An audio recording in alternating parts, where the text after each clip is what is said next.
저는 40대 남성으로 지금껏 겪었던 힘든 이야기를 한번 털어놓고 싶어 사연을 씁니다. 제 아내를 만나 결혼식을 올린 건 20대 때였어요. 당시 아내는 작은 카페에서 바리스타로 일했습니다. 프랜차이즈 같은 큰 곳이 아니라 한 명이 운영하는 테이크아웃 중심의 가게였죠. 저는 대학을 마치고 기술직으로 작은 기업에 취직한 상태였고요. 결혼하면서 아내에게 카페 일을 그만두라고 했습니다. 이상한 손님들 때문에 스트레스 받는 모습을 더 이상 보고 싶지 않았거든요. 아내도 흔쾌히 수긍했고 이후로는 집안일만 했어요. 월급이 풍족하진 않았지만 둘이서 지내는 삶은 나름 괜찮았습니다. 하지만 다들 아시잖아요.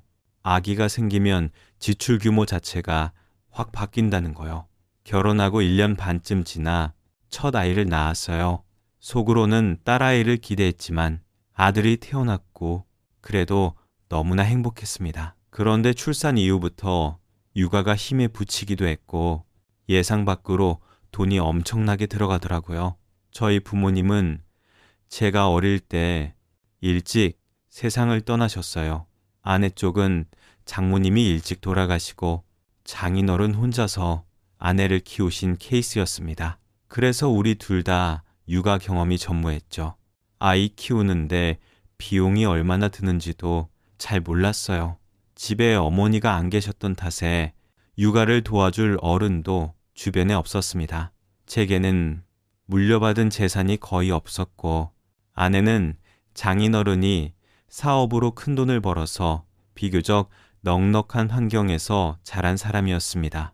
하지만 가난하고 별거 없는 저와 결혼한다고 해서 장인어른과는 냉담해져 거의 교류가 없는 상태였죠.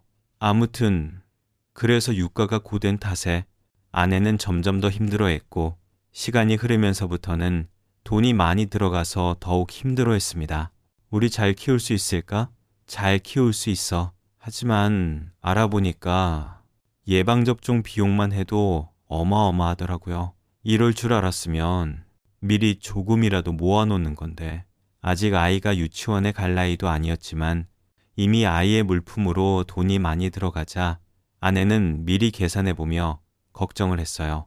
제가 월급은 적었기 때문에 아내 입장에서 당연한 일이었습니다. 당연히 저도 고민이 됐죠. 우리 세 식구의 생계를 제가 책임져야 하는데 그리고 처사이 낳고서 둘째도 낳고 싶은 마음이 큰데 이래서야 도저히 생활 유지가 안 되겠단 생각이 드는 겁니다. 결국 저는 고민하다가 회사를 그만두겠다고 아내에게 말했어요. 아내는 처음엔 반대를 했어요. 그나마 고정적으로 안정되게 버는 벌이를 팽개치고 불안정하기 그지없는 사업을 한다는 게 도저히 말도 안 되는 소리라 생각했죠. 위험 부담은 분명 있었지만 대학 동창이 잘 아는 분야에 같이 사업을 하기로 했다고 아내를 설득했어요. 사실 아내도 둘째를 낳고 싶어 했기 때문에 지금 제 벌이로는 도저히 넉넉하게 생활을 유지가 안 된다는 사실에 동의를 했고요. 결국 저는 사업을 시작했습니다. 초반엔 괜찮았어요. 동창은 의류공장 쪽에서 잔뼈가 굵은 녀석이었고 전 그쪽은 잘 몰랐지만 요즘 온라인 쇼핑몰이 워낙 잘 된다는 말을 들어서 끼어든 거였어요. 처음엔 온라인 쇼핑몰에서 디자인을 가져오면 그걸 만들어서 공급하는 중개 일을 했어요. 전 이런 쪽으론 전혀 지식이 없었기 때문에 동창한테 거의 모든 일을 맡기고 그 외에 사람 관리나 공장 관리 등을 전담으로 맡았죠. 어쨌든 기술직이었기에 공장 기계 정도는 급하게 손볼 수 있었으니까요. 나름대로 저희 공장이 잘 돌아가고 옷을 괜찮게 만들어 납품한다는 소문이 돌았는지 사업 시작한 지 1년이 되고부터는 조금씩 더 거래처가 늘어났습니다. 그러던 중 크고 잘 나가는 온라인 쇼핑몰에서 자기네랑 전속 계약을 맺자고 하더군요. 동창은 그쪽에서 제시한 납품 대금도 상당히 높고 안정적인 사업이 될 것 같다면서 좋은 게 약이라고 했어요. 저야 뭐 아직 이쪽 분야는 아는 게 없으니 동창의 말을 따랐죠. 대금을 높게 제시했던 만큼 그쪽 쇼핑몰은 상당히 높은 퀄리티의 옷을 팔았습니다. 사실 우리로선 단가가 맞지 않을 정도인 경우도 있었어요. 동창은 그 쇼핑몰과 회의를 하고 오면 그렇게나 많이 지쳐 보이더군요. 그러던 어느 날 우리가 납품한 옷의 퀄리티가 너무 낮고 하자가 많다면서 그쪽 쇼핑몰에서 대금 지급을 거절했습니다. 우리는 순간 공장이 멈춰버렸죠. 직원들 임금 줄 돈도 모자랐으니까요. 보통 이럴 때 작은 거래처들의 돈을 받아 위기를 넘기곤 했는데, 하지만 이미 전속으로 그쪽 옷을 만들어주기로 계약을 했기 때문에 다른 쇼핑몰의 거래를 받아 옷을 납품할 수도 없어서 아주 곤란한 상황이 되었죠. 이거 어떻게 마련할 수 없어? 아까 전화 몇 번 했는데 대금 지급 안 된다고 버티고 있어. 동창이 초조하게 말했고 저도 점점 더 식은땀이 났습니다. 이미 대량으로 옷 납품이 들어간 상황에서 대금 지급 거절이라니요. 그래도 설마 그 대형 쇼핑몰에서 우리 같이 작은 공장을 상대로 끝까지 돈을 안 줄 거라는 생각은 안 했어요. 그래서 어떻게든 돈을 융통해서 직원들 그 달에 임금을 주고 거래처에도 대금을 치렀죠. 이미 사업 투자 단계에서 1금융권 대출은 꽉 찬 상태였기 때문에 우리가 갈 곳은 제2금융권과 사채뿐이었어요. 그래도 다음 달 안에 대금을 받아서 갚으면 된다는 순진한 생각이었습니다. 하지만 다음 달에도 그 다음 달에도 대금은 받지 못했습니다. 대형 쇼핑몰 쪽에서 도리어 저희한테 갑질을 했어요. 당신들이 옷을 엉망으로 만들어서 우리도 손님 떨어지고 손해가 막심하다며 전속 계약 어기고 다른 곳 받은 거 아니냐는 터무니없는 소리까지 했어요. 그러고서는 곧 자신들이 입은 손해를 배상하라는 내용 증명이 날아왔죠. 내용 증명을 받은 날, 저와 동창은 숨이 막혀서 아무 말도 못했습니다. 그때쯤에는 이미 저희가 빌린 돈을 갚지 못해 빚쟁이들이 공장으로 쫓아오고 있었고 생활은 점점 힘들어지고 있었어요. 아내 역시 이상함을 눈치챘습니다. 당시 아내는 둘째를 임신해서 출산한 직후였죠. 저는 사업을 하면서도 항상 집에 일찍 들어가 첫째 아이와 놀아주려고 노력했는데 사업이 비틀거리기 시작한 이후부터 그게 마음처럼 되지 않더군요. 오빠, 무슨 일이 있는 거야? 아니야. 괜찮아. 그냥 좀 피곤해서 그래. 아닌 것 같은데. 오빠, 무슨 일이 있으면 꼭 나한테 말해줘야 돼. 그래야 같이 이겨나가지. 아내는 둘째 갓난애를 안고서 저에게 부탁을 했어요. 아내는 참 순한 사람이었고 그래서 더욱이나 아내에게 사업 사정을 말할 수가 없었죠. 여태까지 고생 한 번 안 하고 살던 사람이 저와 결혼하면서 이런 일을 겪는다는 것 생각만 해도 가슴이 무너지니까요. 차라리 결혼하지 말고 돈 잘 버시는 능력 있는 아저씨 밑에서 살았다면 아내는 아마 평생 고생을 모르고 살았을 겁니다. 그렇게 혼자 버티고 있었는데 정말로 그 쇼핑몰에서 소송을 걸어왔어요. 저희는 이미 빚쟁이들이 쫓아와서 직원들은 다 그만둔 상태였고 공장은 폐쇄되었죠. 어느 날 사채업자가 찾아와 공장을 때려 부수기 시작했습니다.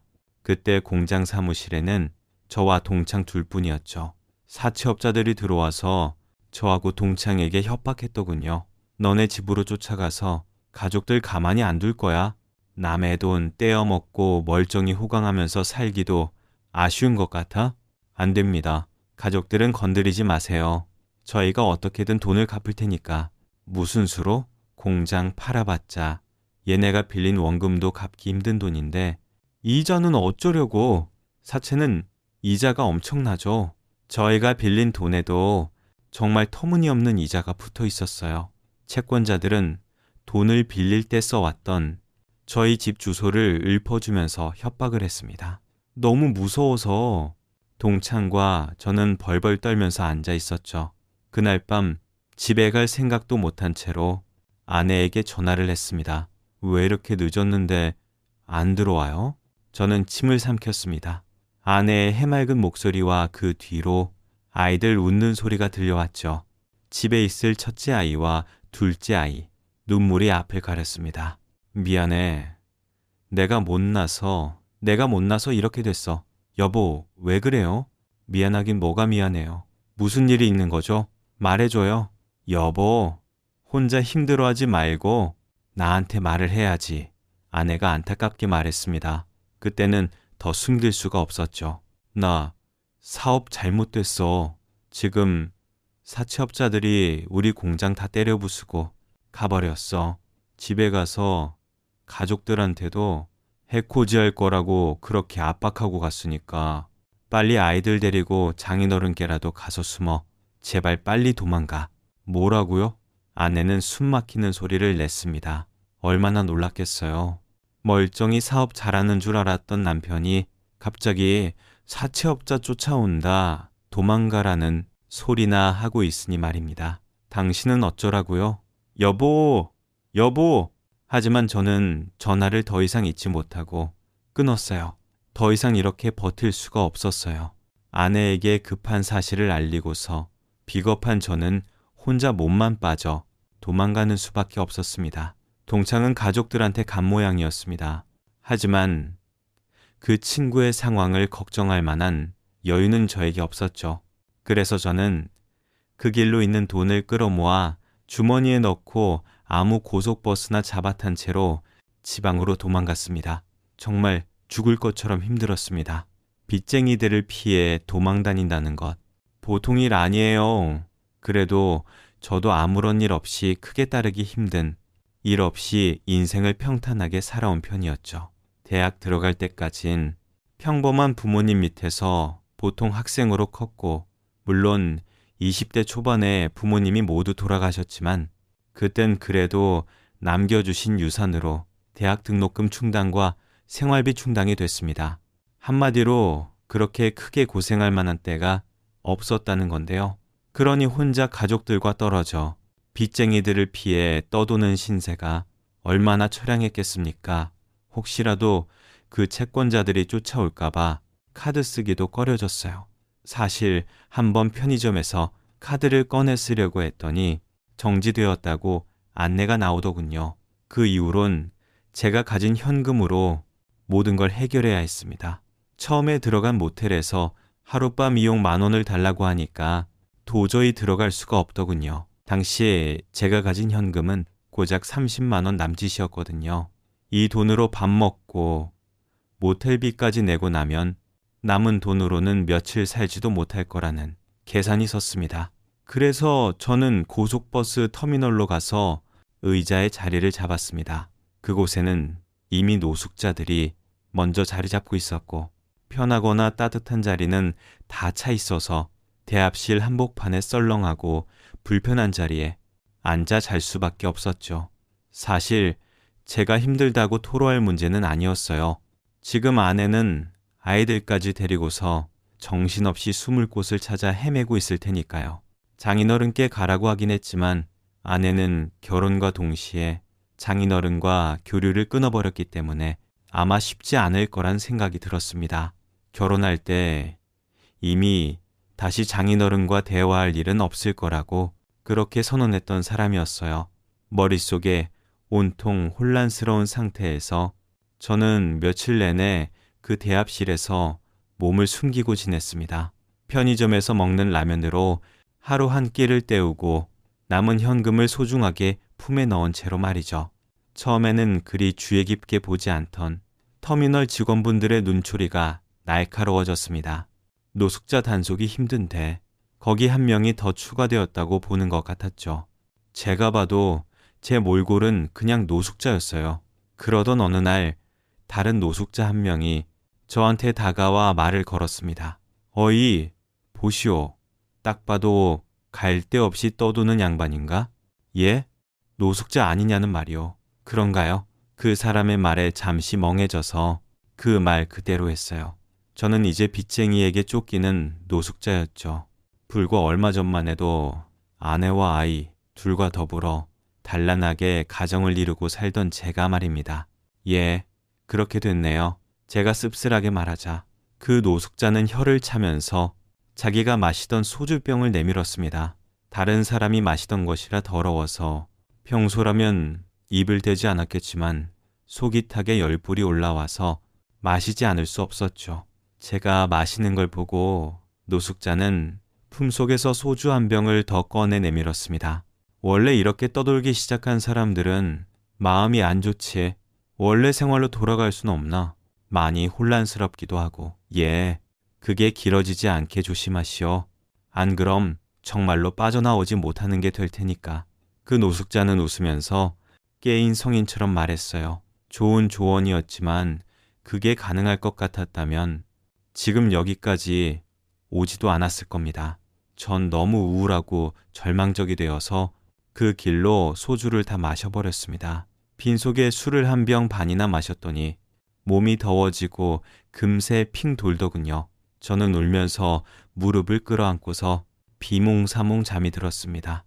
계속해서 사채업자가 쫓아올까봐 긴장한 상태로 울적하게 추운 대합실에서 생활했던 게 오랜만에 술 기운에 금방 오르더군요. 그래서 저는 정말 누가 업어가도 모를 정도로 대합실에서 잠이 들어버렸어요. 다음날 아침 저는 터미널 직원이 저를 깨우는 손길에 힘껏 일어났습니다. 터미널 직원은 한심하다는 눈빛으로 저를 내려다보더니 한숨을 쉬더군요. 일어나세요. 그리고 다른 사람들이 올 시간이니까 의자 몇 개씩 차지하고 누워 계시면 안 됩니다. 네, 죄송합니다. 전형적인 노숙자를 대하는 듯한 직원의 말투에 전 상처받고 일어났습니다. 너무 속쓰리고 배가 고파서 전 편의점에 가서 라면 하나 사들고 계산하려고 들었죠. 그런데 품을 찾아보니 앞불싸 돈이 아무것도 없는 겁니다. 현금이 적어도 20만 원은 남아있어야 하는데 말이죠. 전 황당해서 품을 죄다 털어봤지만 아무것도 나오지 않았습니다. 앞에선 편의점 직원은 더욱 한심한 눈으로 저를 쳐다보고 있었고 나중에는 혹시 라면을 들고 도망갈까봐 경계하는 듯한 눈을 했어요. 전 너무 비참해져서 라면을 내려놓고 비틀거리며 밖으로 나왔습니다. 밖으로 나오니 어제 저한테 말 걸었던 그 노숙자가 씩죽거리고 웃으면서 편의점으로 스쳐 들어가더군요. 저는 순간 직감적으로 그 인간이 저한테 술 먹이고 제 돈을 털어갔다고 알았습니다. 저는 그 노숙자를 쫓아 들어가 옷깃을 잡았지만 그 인간은 마치 예상했다는 것처럼 비죽거리는 웃음을 지우지 않으며 저를 쳐다봤습니다. 왜 나한테 이러는 거지? 당신이 내 돈 훔쳐간 거지? 무슨 증거로 그런 소리를 하는 거야? 어젯밤에 내 소주 다 마셔놓은 건 당신이면서 술 취해서 떠들어댄 건 당신이 내 돈 훔친 거잖아. 억지 부리지 마. 증거 있어? 증거? 여기 CCTV 보여달라고 하면 다 나와. 그래. 노숙자가 CCTV 보여달라는 거에 직원들이 참 보여주겠네. 그만하세요, 아저씨들. 편의점 앞에서 싸우시면 제가 신고할 거예요. 한동안 난리가 났습니다. 결국 편의점 직원이 경찰에 신고했고 경찰관이 와서 귀찮다는 듯 저희를 편의점 밖으로 내쫓았습니다. 저는 터미널 직원을 붙들고 CCTV 보여달라, 저 사람이 내 돈 훔쳐갔다고 항변했지만 노숙자들끼리 영역 싸움으로 생각한 건지 직원은 뒤돌아보지도 않았어요.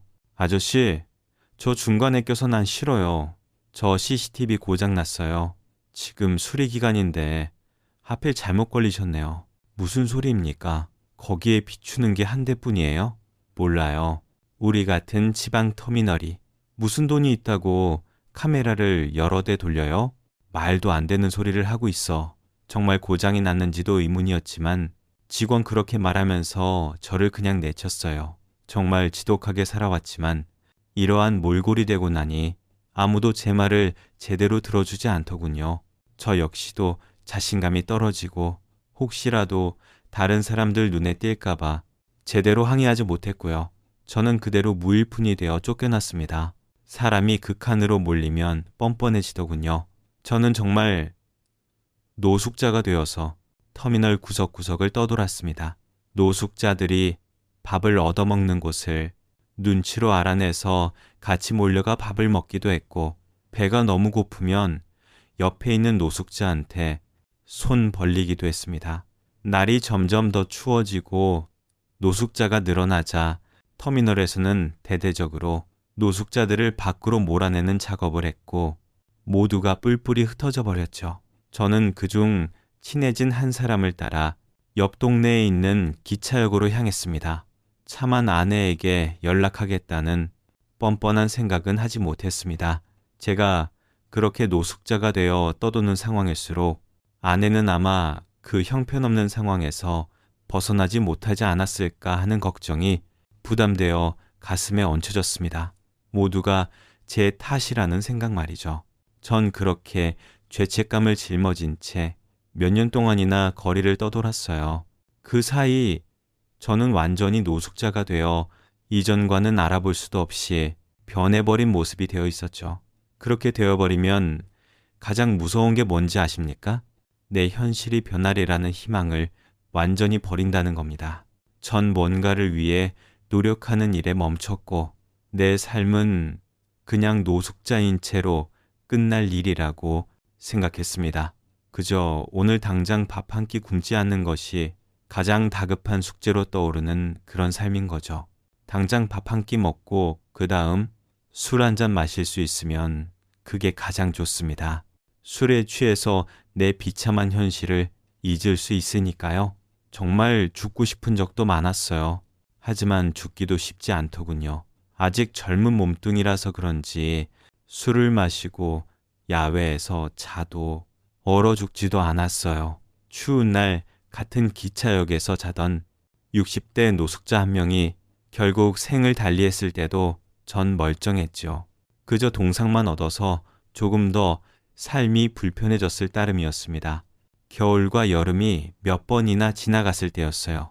노숙자에게 가장 힘겨운 겨울이 지나고서 봄이 찾아와서 저는 기차역이 아닌 공원에서 잠을 자려고 비틀거리며 밖으로 나갔죠. 기차역 안은 무엇보다 언제나 직원이나 경찰들이 노숙자를 쫓아내려고 버르고 있기 때문에 공원이 훨씬 자기가 편했어요. 너무 춥지만 않다면 그래서 공원을 항상 더 선호했습니다. 그때 저는 귓가를 울리는 믿을 수 없는 목소리를 들었습니다. 여보, 전 저를 부른 게 아닐 거라고 생각했어요. 저를 저렇게 부를 사람은 없었죠. 근처를 지나는 다른 남자에게 부른 거라 생각하고 그쪽으론 고개도 돌리지 않았어요. 괜히 여자를 쳐다봐서 무서운 노숙자 취급을 당하고 싶지 않았으니까. 하지만 곧 다시 한번 목소리가 저를 불렀습니다. 여보, 나예요. 나라고. 그러면서 어떤 여자가 겁도 없이 다가와 제 팔을 덥석 잡았어요. 노숙자가 된 이후로 몇 년 그간 그 누구도 이렇게 서슴없이 잡은 적은 없어서 전 너무 놀라 고개를 들었죠. 그곳에는 제 아내가 몇 년 동안 조금 나이를 먹은 채 눈물을 글썽이며 저를 보고 있었습니다. 아내? 그래, 여보, 내가 이렇게 몰라보게 되었어요. 그동안 그렇게 찾아 헤매도 찾을 수가 없었는데 어떻게 이렇게 혼자 떠나버릴 수 있었던 거예요? 아내가 어떻게 아이들 데리고 살았는지 알고요. 아내는 제 팔을 붙들고 늘어지며 호소하듯 울음을 터뜨렸어요. 전 너무 멍하고 너무 놀라고 부끄러워서 아무런 대답을 못하고 있었죠. 그러다 저는 급하게 바닥으로 쓰러지는 아내를 잡아 구했습니다. 아내의 따뜻하고도 부드러운 손을 잡은 게 정말 오랜만이고 아이 둘을 낳고 살림하던 내 배우자구나 싶은 생각이 들어 눈물이 나올 것 같았습니다. 미안해. 내가 못나서. 저는 정말 죄책감에 할 말이 없어서 아내를 붙들고 눈물을 쏟았어요. 아내는 저를 잡은 채로 서로 부둥켜 안았죠. 씻지 못해 냄새가 풀풀 나는 노숙자인데도 아내는 아무 상관없다는 듯이 다시는 놓지 않겠다는 듯이 저를 붙들고 있었습니다. 대체 그동안 무슨 일을 겪었기에 이렇게 된 거예요? 이 모든 게 다 내 탓이야. 전 빚을 놔두고 가족들을 놔두고 도망쳐버린 비겁자였어요. 이제 와서 아내에게 대체 무슨 말을 할 수 있었을까요? 입이 10개라도 할 말 없는 죄인이라 아내를 끌어안고 있다는 것 자체가 두려웠습니다. 이러다가 나 때문에 아내가 또 피해 입는 건 아닐까 싶었고 사채업자들이 어디선가 나타날 것만 같았죠. 내가 얼마나 당신을 찾았는지 알기나 해요. 자그마치 5년이에요. 5년. 대체 그동안 어디 있었던 거야? 미안해. 알았어요. 괜찮아요. 그래도 당신이 돌아오면 되니까 미안하다는 말은 그만이에요. 아내는 울면서도 저를 놓치지 않겠다는 듯 결연하게 말했습니다. 저는 아내를 말리고 싶었지만 체면을 챙길 수 있는 권리 따위는 없었죠. 가족과 빚을 놔두고 도망간 못난 놈이 무슨 할 말이 있겠습니까? 아내는 아무런 말도 없이 저를 끌고서 주차장으로 향했습니다. 저는 제 손을 잡고 있는 아내의 따뜻한 손 때문에 정신이 온통 거기에 집중됐죠. 아내는 저를 데리고 가서 차에 태우고 곧장 운전해서 서울로 올라갔습니다. 당신 친구 중 한 명이 당신을 봤다고 나한테 연락해줬어요. 그 친구? 너무 변해서 당신인지 확신이 서지 않았대. 그래도 한번 가보라고 그렇게 말했는데 뭔가 예감이 들어서 내가 직접 찾아본 거예요. 저는 정말 뭐라고 할 말이 없어서 입을 다물고 있었습니다. 아내는 서울로 가는 내내 말이 별로 없었어요. 저 역시도 할 말이 없었고요. 그리고 서울로 도착해서 아내는 한 건물 주차장에 차를 세웠습니다. 강남에 있는 꼬마 빌딩이었어요. 저는 너무 멋있는 건물에 놀라서 주위를 두리번거렸죠. 저도 모르게 옛날 소박했던 우리 빌라집으로 갈 거라고 생각하고 있었거든요. 이게 우리 집이에요. 뭐? 당신이 그렇게 사라진 후에 내가 장사 시작했어요. 그리고 다행히도 잘 됐고 아내는 덤덤하게 말했습니다. 빚쟁이들이 집까지 쫓아왔던 거예요. 아이들을 미리 친구 집에 맡겨둬서 다행이었죠. 그 덕에 머리채는 나만 잡힐 수 있었어요. 세상에, 아니나 다를까. 사채업자들이 집까지 쫓아갔던 거예요. 전 정말 어떻게 할 말이 없어서 침묵했습니다. 하지만 아내는 이미 지나간 일이라는 듯 별거 아니라는 것처럼 말했어요. 채권자들이 돈을 갚지 않으면 다음번엔 잡아가서 팔아 넘기겠다고 했어. 난 아무 힘도 없었고 기댈 데도 없었죠. 그래서 결국 아빠한테 가서 도와달라고 했어요. 아빠가 제 꼴을 보고 웃더라고요. 아내는 한참 말을 잇지 못했습니다. 내가 얼마나 부끄러운지 그때 깨닫게 됐어요. 그렇게 부모경까지 끊고 결혼해서 나갔으면 잘 살아야 하는데 그조차 못하고 거지 꼴이 되어서 도와달라고 기어 들어갔으니까요. 그건 내 탓이야. 우리가 가족인데 그건 내 잘못이기도 해요. 아내는 한숨을 쉬더니 저를 데리고 집으로 들어갔습니다. 우리 집은 그 건물의 5층을 다 쓰고 있었어요. 엘리베이터로 올라가는 동안 아내가 이어서 말했죠. 아빠가 사채업자들 빚을 다 갚아주셨고 나랑 아이들을 받아주셨어요. 그 덕분에 아빠 집에서 아이들 키우며 다시 장사 준비를 했죠. 언제까지나 아빠한테 기대어 모든 것을 다 해주시길 바랄 수는 없었으니까. 그래서 처녀 시절 하던 카페를 다시 하게 됐어요. 창업 자금은 아빠한테 꼬오긴 했지만 그래도 모든 것을 내 손으로 했어요. 1층이 카페봤죠. 프랜차이즈 아냐? 거기 여기저기 많이 생긴 것 같은데 맞아요. 내가 좀 카페가 잘 되어서 여기저기 지점을 낸 거니까 뭐? 전 입이 떡 벌어졌습니다. 아내 카페가 잘 됐다는 것까지는 놀라지 않았지만 지점에 그렇게 여러 군데 낼 정도로 잘 됐을 줄은 몰랐어요. 아내는 어깨를 으쓱하고서 엘리베이터에서 내렸습니다. 곧 엘리베이터 문이 열리고 아이 둘이 고개를 내밀었어요. 커다란 눈으로 저를 보는 아이들은 거의 7, 8살의 아이와 5살 남짓한 아이들. 저는 그 애들이 제 아이들임을 한눈에 알아봤습니다. 우리 아이들. 순간 눈물이 날 것 같아서 전 입을 꽉 물었어요. 아이들은 낯선 제 모습에 머뭇거리며 아내에게 매달려 있었어요. 아내는 아이들에게 가서 상냥하게 말했습니다. 인사해야지. 아빠야. 아빠? 아이들은 의아한 듯이 아내를 올려다보았습니다. 그래, 엄마가 항상 말했던 아빠야. 얼른 인사해. 아이들은 그 말을 듣고 쭈뼛거리며 다가와 머뭇거리고 고개를 숙였습니다. 안녕하세요, 아빠. 안녕하세요. 발음도 어눌한 어린아이들이 저한테 인사하고 있었습니다. 제가 모르는 사이 너무 커버린 나의 아이들. 너무 놀랐고 혹시라도 제 더러운 때가 아이들에게 묻을까봐 조심히 아이들의 머리만 쓰다듬은 후 손을 잡고 집 안으로 들어갔습니다. 집안은 단정하고 깔끔하고 안온했습니다. 제가 익히 알던 아내 향기와 손길이 낯선 집안에도 온통 묻어나는 것이 느껴졌죠. 아내는 덤덤하게 집안을 소개해 주었고 저를 화장실로 밀어 넣었습니다. 저는 그 안에서 정말 오랜만에 깔끔히 씻을 수 있었어요. 한참이나 걸려 목욕을 시원하게 하고 나오니 탈의실에는 포장도 뜯지 않은 새 속옷이 놓여 있더군요. 역시 새로 산뜻한 냄새가 나는 트레이닝복과 함께 말이죠.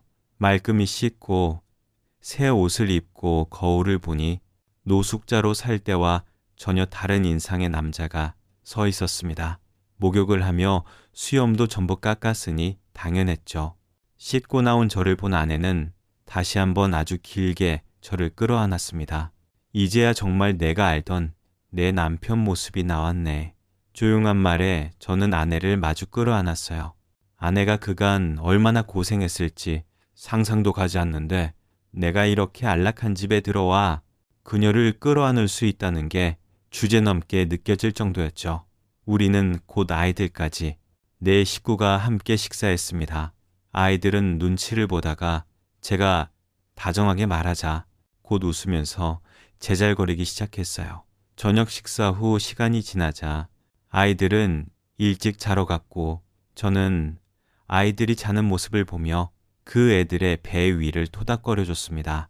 그동안 제가 잃어버렸던 게 무엇인지 행복이 그제서야 뭉클거리고 소중하더군요. 그리고 아내는 저를 데리고 나와 식탁에 안주를 깔아놓고 함께 마시면서 이야기를 나누었습니다. 못다 푼 이야기들, 그간 제가 몰랐던 이야기들까지요. 장인어른은 이제 아내 결혼과 저를 인정해 주시고 저를 찾는데 힘을 보태 주셨다고 합니다. 제 빚을 갚아주시고 아내의 사업 자금까지 대주시면서 아내 행복만 바라고 계시다고 했죠. 아빠 보태주신 사업 자금은 당연히 이미 갚았어요. 지점까지 낼 정도로 잘 됐는데 당연하지.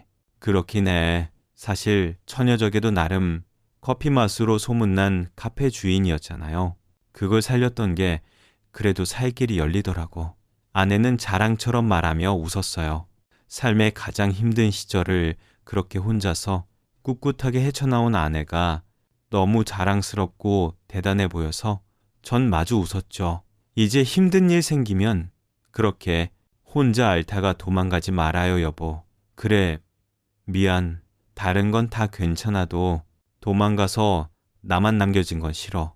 난 이겨낼 수 있지만 혼자선 싫다고. 아내는 차분히 말했지만 그녀의 목소리에서 그간 겪은 고통이 느껴졌어요. 전 정말 할 말도 없었고 뭐라고 사과도 못했죠. 자그마치 5년이었으니까요. 5년 동안 제가 이 상황을 회피하고 도망간 상태에서 아내는 빚을 갚을 방법을 찾아내고 사업을 하고 아이들을 길러냈습니다. 절대로 앞으로 도망치지 않을게요, 여보. 꼭이에요. 힘든 일 생기면 나한테 말해주고 같이 이겨나가요. 아내는 그제야 자그마하게 웃었습니다. 5년만큼은 아니었지만 아내 얼굴에 웃음꽃이 피자 처녀 시절보다도 더 아름다워 보였어요. 저 역시 그 상태에서 웃을 수밖에 없었죠. 그리고 지금은 어떻게 지내냐 하면요. 잘 지내고 있습니다. 우리 집은 강남에 위치한 꼬마 빌딩인데 거기 5층이 저희 사는 집이 있고 1층엔 카페가 있습니다. 다른 층에는 업체들이 새 들어 살고 있고요. 당연히 월세도 잘 나오고 카페도 잘 됩니다. 알고 보니 젊은 층의 커피 맛과 빈티지한 감성으로 소문이 나서 잘 된 거라 지점까지 내게 된 것이더군요. 지금 저는 카페에서 디저트 제작을 전담하고 있어요. 아내에게 배운 베이킹 기술 덕분입니다. 아내가 베이킹까지 익혀서 직접 디저트를 만들거든요. 하루 판매량이 워낙 많아서 제가 계속 만들어도 물량이 부족할 때가 자주 있습니다. 들어주셔서 정말 감사합니다. 제 사연은 여기까지예요. 여러분께 꼭 당부드리고 싶은 말이 있습니다. 힘든 상황이 닥치면 반드시 가족과 의논하세요. 절대로 혼자 도망치려 하지 마시길 바랍니다. 저처럼 잘못된 판단으로 후회하지 마시고 가족과 함께 난관을 헤쳐나가시길 진심으로 바랍니다.